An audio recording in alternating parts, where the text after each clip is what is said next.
Welcome to AuthorTube News, where two authors find the latest publishing news so you don't have to. I'm your co-host, Carol Brown. I'm your co-host, Tamara Woods. Welcome, everybody. So, we have some interesting things to talk about between Game of Thrones and this new little Kindle scam that I found the other day, which made me a grouchy goose. I don't know about you.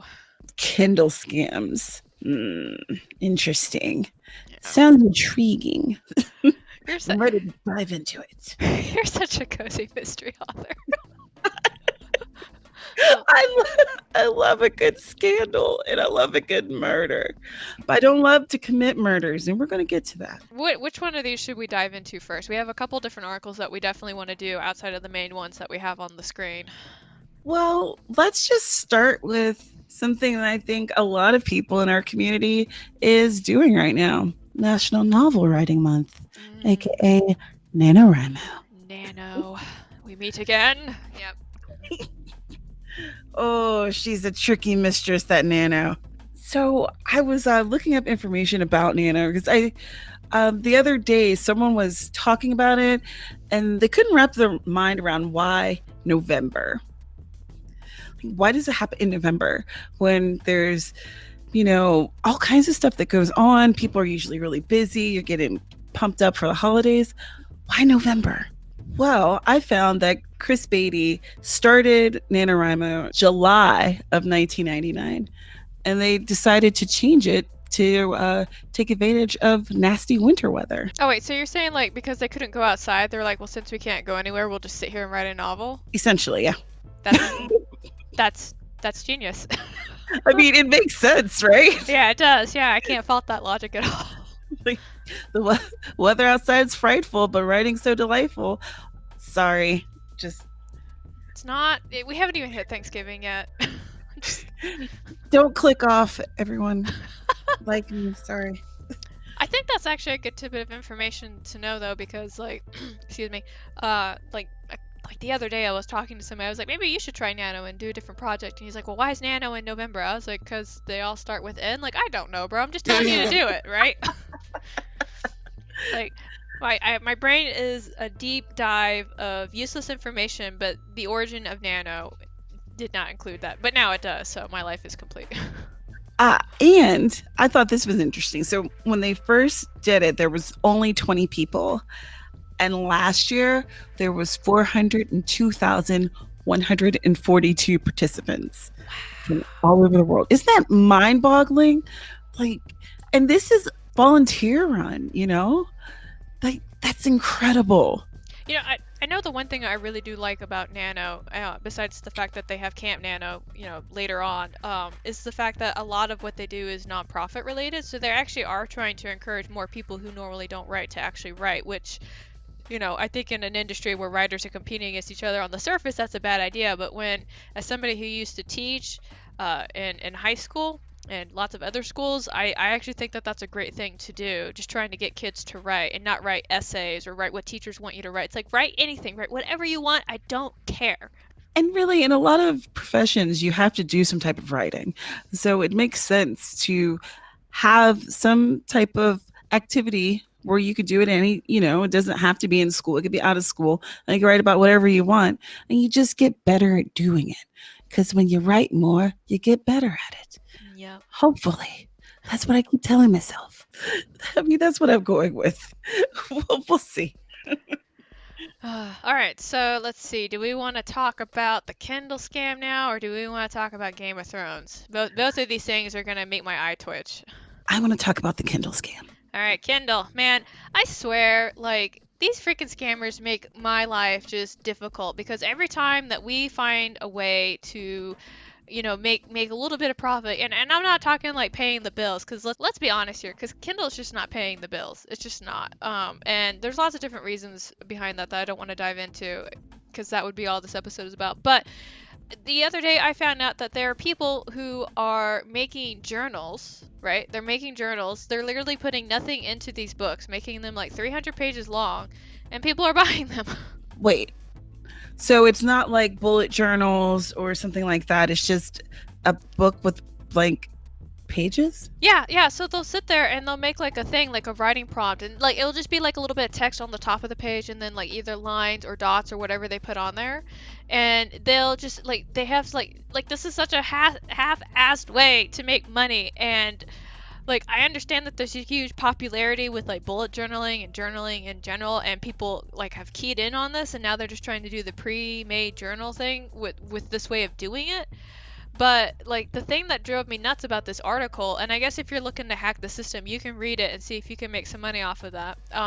But the thing is that in this article, they were basically just telling people about different ways to make money by, like, one of the suggestions was go find one of the people that's doing this and go read their comments and see what kind of things that they wish that the journal had, and then put that into your journal. Did they say that? Not only are you cheating the system, but also cheat the other people who are cheating the system. Just Yeah, I was just like, my mind was blown reading wow. this, yeah. So it just talks about various ways to make money on Amazon by creating these little notebooks and journals, and it covers the details about how to make your stuff based on other people's stuff, and I hate it because it's, I just hate it. I hate it so much.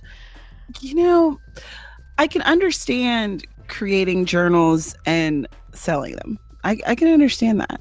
I don't understand ripping off other people's ideas or ripping off other people's weaknesses. And what you're kind of describing, it doesn't sound like it would be actually, I don't know, useful for the person necessarily. Just kind of like a filler. And I don't want anyone to have their money wasted on something that they think is going to help them in their day-to-day life, you know?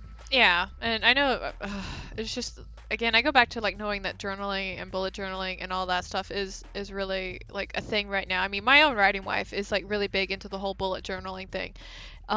So like I understand the appeal of it and all that stuff, but it just really bothers me that, I mean, again, that this article exists and then people are finding ways to cheat other people, and it, like, I'm pretty sure this article at some point will be updated about other ways to do it, because why not just share all the secrets of the universe with a whole bunch of other people? And that's going to make Amazon's job even harder to do, because now they have to be on the lookout for this. So my concern in the long run, so this is happening with journals, right?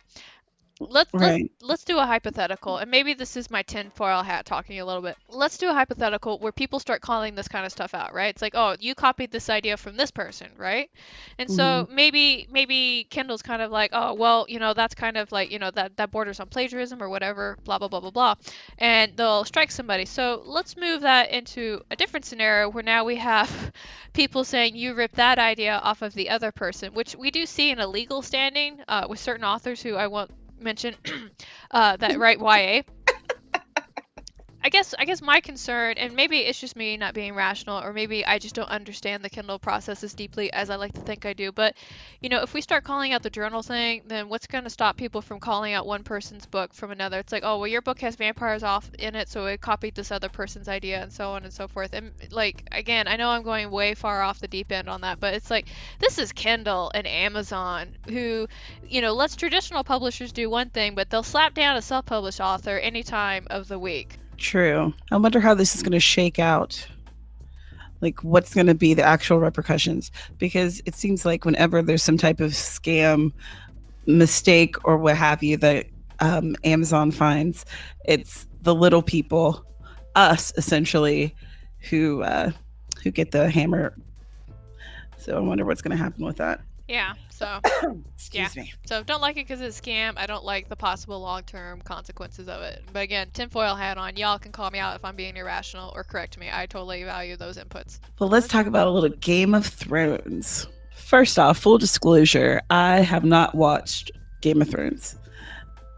I'm one of those people that I had decided that I was a purist and I was going to wait until Georgie Porgy Puddin' Pie actually released the last books. Hopefully it'll happen. But I have watched the enthusiasm around this show change and morph, especially at the last couple of seasons.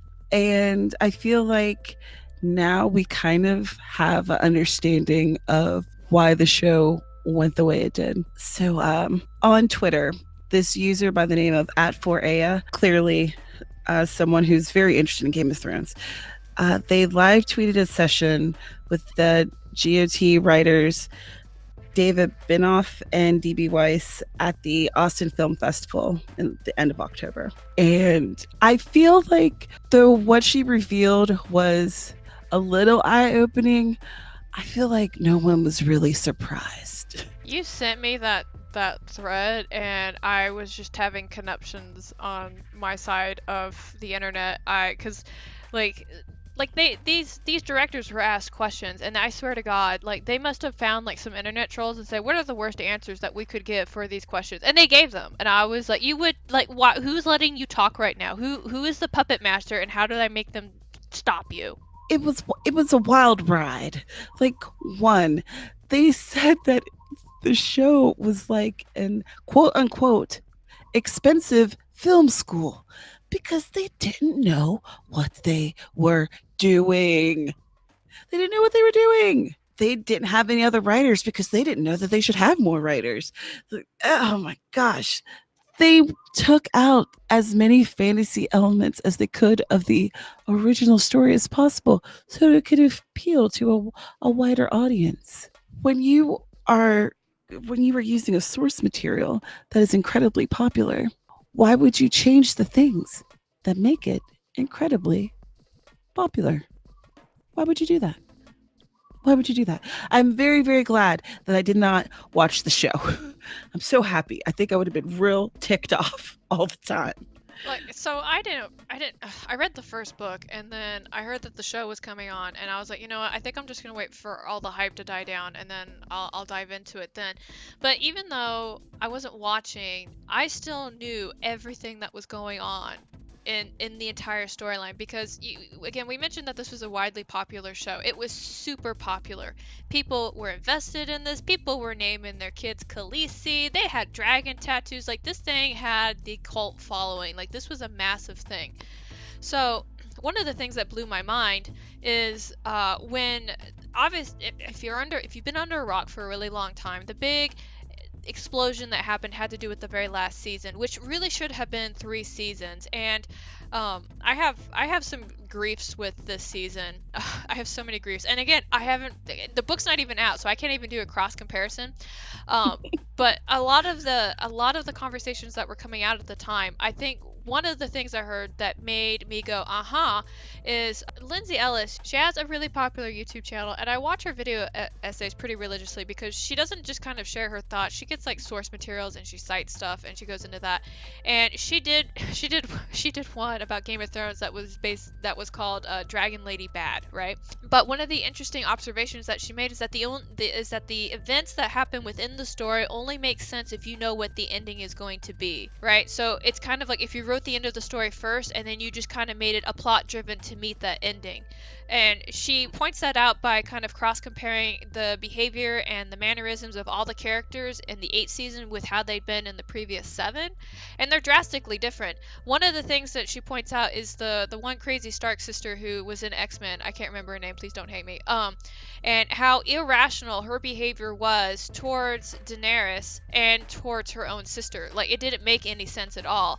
And I guess this is a good exercise in trying to write a character-driven plot and just a plot, right? Because none of these characters and their actions made sense at all. Like, none of them. What I think these directors should have done, there's another YouTube channel and it's called Wisecrack, and talk about some smart mofos. Oh my goodness, really intellectual people on there. And what they did is, one of the things that they did before the last season is that they did a hypothetical about who was going to win the Game of Thrones.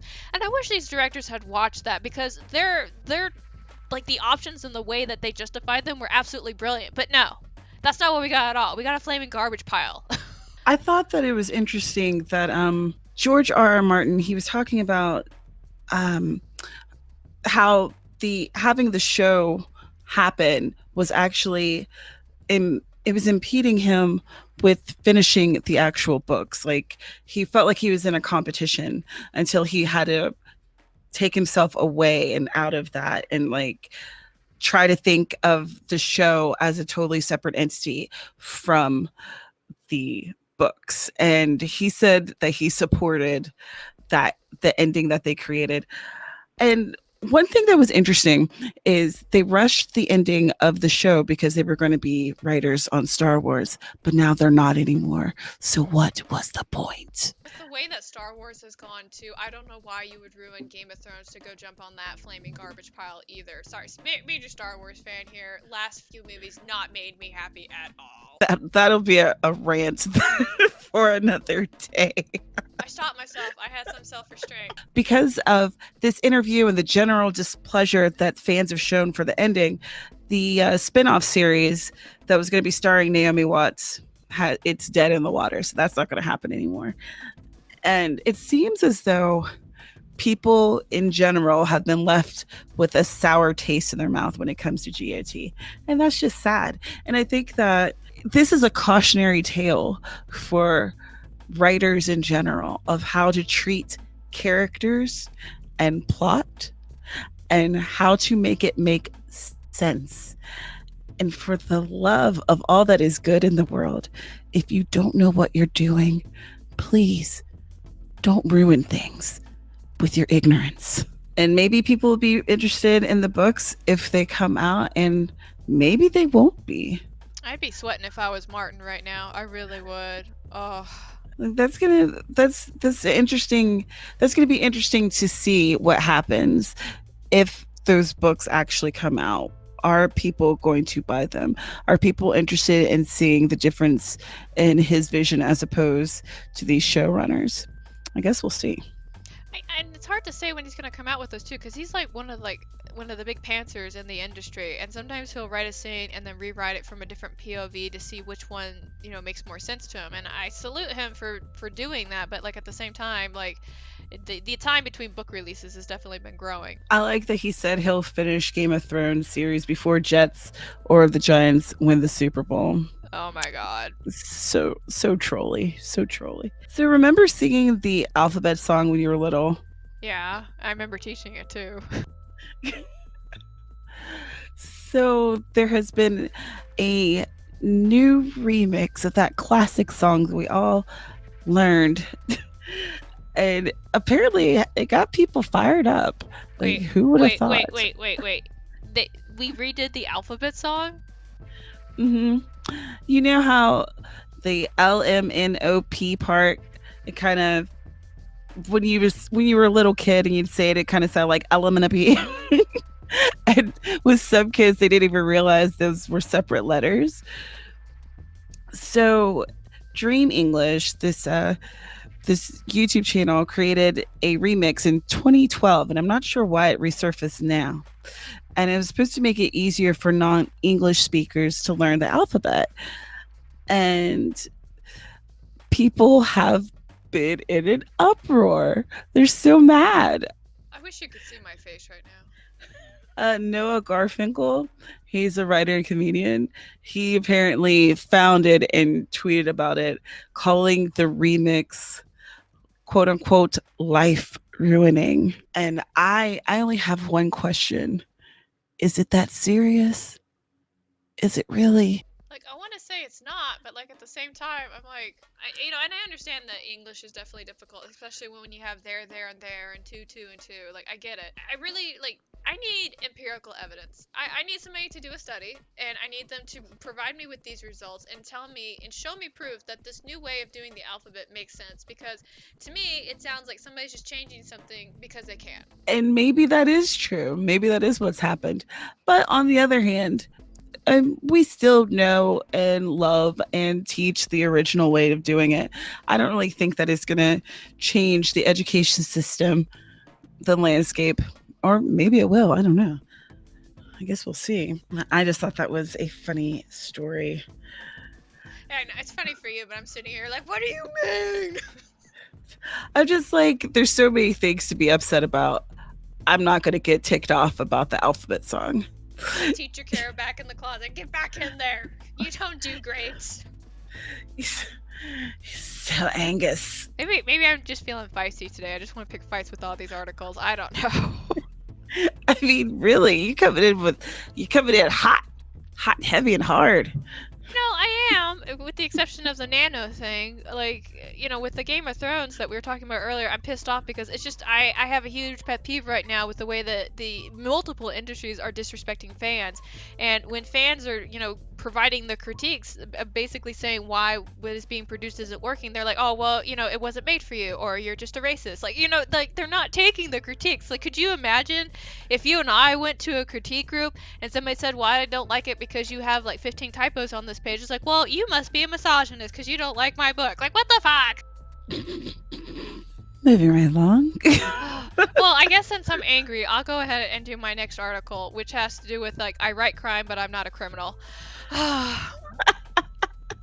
So, there is an Australian crime author named Gary Disher, and he did a post for The Guardian, and I was very intrigued by this because he was talking a little bit, like, initially started talking about where his books were popular, which were actually in Germany, because they don't really have a lot of crime fiction there. So if you write crime fiction and you speak German, just saying, there's some money there. But well, one of the things that he's been noticing is that, when he goes to book signings or anything like that, is that he has people that come over and they're like, how can you condone these actions that these characters are doing? He's like, well, I don't condone them. It's like, but you wrote it, so you must condone it, right? Or, the question that I usually get asked when I go to writing group and somebody's talking about violent ways to do things is like, why do you know these things? And I'm like, well, I'm a writer and I write and I know really morbid shit. Like, that comes with the territory, right? One of the things that, like, really made me double take is that, so basically, one of the crux of the problems that he was having with these questions is that people just didn't want to read about terrible things, right? They're like, oh, it's terrible, I don't want to read it. And, it's like, well, first off, it's crime fiction. You shouldn't have read it in the first place. But one of the things he would ask is like, well, what about the news? It's like, oh, no, the news is too terrible, right? So I kind of paused at that. So it's like we have people that are deliberately removing themselves from stuff that's going on, which in kind of like in a sense of psychology kind of makes you more prone to when things actually happen. The thing that kind of like makes me a little exasperated, I guess I'm just exasperated this entire podcast. Hi, my name is Carol Brown. I'm exasperated. Is it's just the fact that we already have a problem with echo chambers like happening everywhere, and now we have like just growing thing of people shutting themselves off from the world. And my concern is that they'll gradually like become more and more sensitive to traumatic things, and the thing that happens that makes it traumatic doesn't actually have to be that big. So it kind of comes down to relative suffering in the sense that somebody can have a traumatic experience from something that's not as traumatic as something else. I think one of the classic examples came from a couple years ago when this woman said that she got PTSD from the way that people talked to her on Twitter. And of course, at that time, PTSD was mostly a military vet thing, and she was talking about how triggered and upset she was. And I'm going to be honest, there are a lot of people in the military community that's like, we can give you something to have PTS over, but we didn't do it. But that was our overall thought. And that's kind of like on the same wavelength of relative suffering. So again, I guess my problem is that we have a whole bunch of sensitive people that don't want to expose themselves to terrible things in the world because they're just terrible.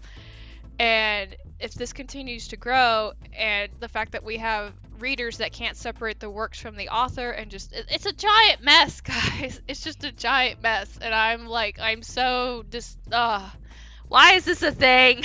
I think one of the reasons it's a thing is because now we are overexposed to everything that's terrible.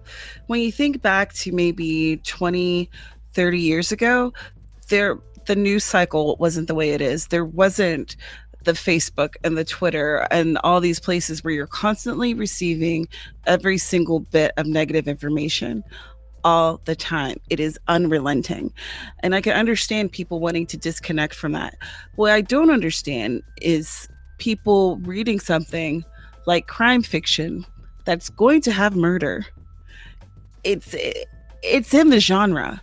If you don't want to read something that's negative, then don't go into reading horror and hating gore. Like, there's just, I don't know, to me that just doesn't make sense. And I don't understand why they would presume that because a writer writes about a thing that the writer condones or does that thing. That to me is just, it's a mind-boggling disconnect. Granted, there have been crime writers who have turned out to be actual murderers. Like, that is a thing. but it's very rare. That's not the usual thing. I'm sitting here giving you the shifty eyes. Like, is there something you want to tell me? No, I was thinking about it, and one of the reasons why I kind of disconnected for a second because I was looking it up. I was remembering this woman, Nancy Crampton Brophy, and she wrote a book about a woman who spent every day of her marriage fantasizing about killing her husband, and she was arrested for murdering her husband. So it was like she was kind of writing her life out a little bit. Very weird. But again, not the typical. That's not how this goes. As writers, we talk and write about research, experience, all kinds of things through our characters that we may or may not agree with. If I write a story where, I don't know, where my main character is having sex with 35 people all at once, does that necessarily mean that that's part of my daily life or that even that that's something I want to do? No. For some reason, I thought that was going to work as a plot point or that would be interesting or that was a mindset that my character would go through. I just find it a really odd stance to decide that because an author writes about a thing that the author agrees with that thing or wants to do that thing or like that's just strange to me and I don't understand why people have gotten to that point. Like question mark what can you guys lend us an ear, tell us what you think about that in the comments because I am confusion on this point. I don't understand. So the last thing that I really need is for readers to think that one, I'm a cannibal, two, I like to kill people, and three, I think that everybody should do these things. Okay, I don't. Like, why people are having such a hard time separating art from artists and all this other stuff. Again, I'm blaming the media because it's just one, I know they do it because it sells, right? It's clickbait.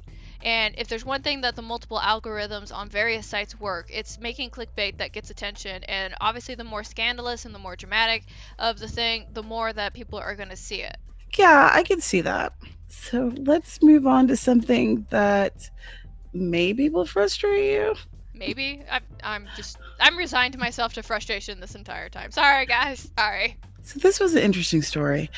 Fonda Lee. Now, I haven't read any of her books, but she's a sci-fi and fantasy author who's best known for her Greenbone saga series. She criticized Barnes & Noble for stocking books by popular fantasy authors Tolkien and Robert Jordan in a series of tweets. And I thought that was really interesting. Um, her whole point was if you think a bookstore should be a place of discovery, who goes to Barnes and Noble to discover Tolkien? And I was thinking about that in terms of, okay, why would these books? She was saying that these books take up like 2.5, 3 shelves in the store, and I was wondering about, okay, well, why would they take up so much space? And are they selling like they used to? And are they even? What is the purpose of having them there? Are people buying, I don't know, Lord of the Rings like they used to? Or do they sell consistently and that's why they're there? Because, bookstores, they're community driven, but they're also profit driven as well, or at least Barnes and Noble's really struggling to try to be. So, what do you think? I kind of side with Fonda because I understand how hard it is to get into a bookstore. Like, I am traditionally published, but I'm not with the big five, right? So my book will probably never make it into Barnes and Noble at this rate, not unless we talk to booksellers and all that other stuff. And of course, booksellers are only going to want to sell books that they know are going to actually sell. They're not going to take a risk. That's unfortunately why when some independent authors go into a bookstore and like, hey, will you sell my book? They don't make it to the shelf because there's no promise that it's going to sell. So I sympathize in the sense that, some of the shelf space that could be for other authors who are literally trying to live the dream get denied because, we have to make way for classics. And don't get me wrong, I love classics. Like, I have a bunch of classics, in my personal library here.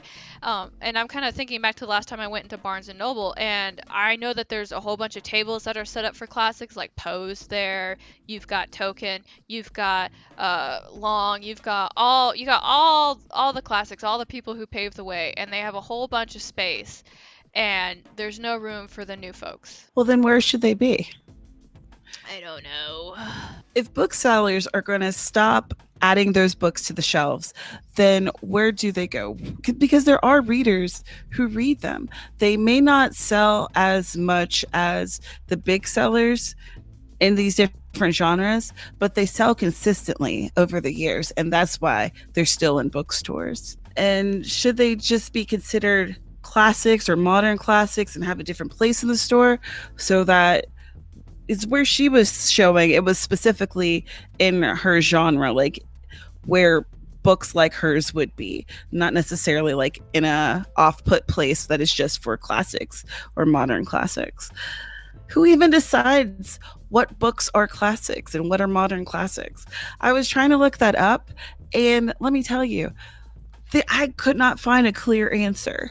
I found many different answers, and there wasn't just a one singular clear answer. Who makes these choices? Who makes these decisions? Is there like a collective unconscious that decides, oh, well, we all somehow decided that Pride and Prejudice is a classic? Yes, yes. Like, who makes that choice? Oh, I don't know. See? Your point's valid. Your point is valid. I totally understand. And since we're talking about this, I actually want to use it to segue. So since we're talking about book publishers and we are talking about Barnes & Noble, let's talk about a little bit of tea that's happening with Barnes & Noble. So, Tamara, I don't know if you're aware, but did you know that Barnes & Noble fired one of their CEOs? What? Yeah, they fired one of their CEOs. So some of the stuff that's going down with the previous CEO of Barnes & Noble, and just a quick history lesson for folks that aren't aware. Last July, the CEO, Parneros, was fired from Barnes & Noble, and in the following August, he filed a lawsuit for the breach of contract and defamation of character. And in doing this, one of the things that he did is he kind of spilled the tea, quote, quote, in regards to the inner workings of Barnes & Noble, which I was particularly interested in, but I can't find any of those details yet because I definitely want to know about those inner workings. And so that's gone to court. It's going back and forth. And one of the fun things that's happening is that Barnes & Noble is doing a countersue about this. Now, I am definitely curious about what the verdict is going to be, and I still want to know what these inner workings are, and how does it actually affect publishing? What if something that Barnes & Noble is doing is actually a shady practice? What if they're playing favoritism? What if they're, just so many what ifs, right? Oh, I can't wait for this to be released. Y'all, we will definitely be coming back to this story because this tea is hot. It's hot, yeah. So I know, like, when they were trying to appeal the last decision, because that was something that happened recently, the former CEO's lawyer wanted to, like, wanted to counter it, and the judge was like, "Are you sure that you really want to do that?" Like, when a judge says that, that's always kind of like, ugh. Ouch. Yeah, but they're gonna go through with it, so, and see what happens. Yeah, so so much drama and tea with this. Oh, let's keep our eyes peeled for that one. I can't wait. I'm gonna have to set up a Google alert for his name. I know, right? Panera. Was it Paneros? Paneros. I think that's how you say it. Yeah. Google alert. Former CEO Paneros. Keeping an eye on you. And we should keep an eye out for some books that are going to be releasing. Oh, yeah. This is like the only part of the show I'm really enjoying right now. It's one of those things where it's both people that we know. Woo! Yay! Yeah. So anyway, our good friend Elena, whose information is going to be listed down below, is coming out with another book. And I say another book because this lady can pump out some books like pretty pretty religiously. Like, I salute you and getting that done. And the new book that she has coming out is called Leave Me Baby One More Time. It is an LPG mystery. It's coming out on the 27th. You'll be able to find it on Amazon, Barnes & Noble, Apple, Google, Scrib, all those places. It's a wide distribution. The tagline for this is going to be sidekicks are so much trouble, especially when you have a soft spot for them and they are suspected of murder. And the one comment that she wanted us to share was like, please, please let me play with you.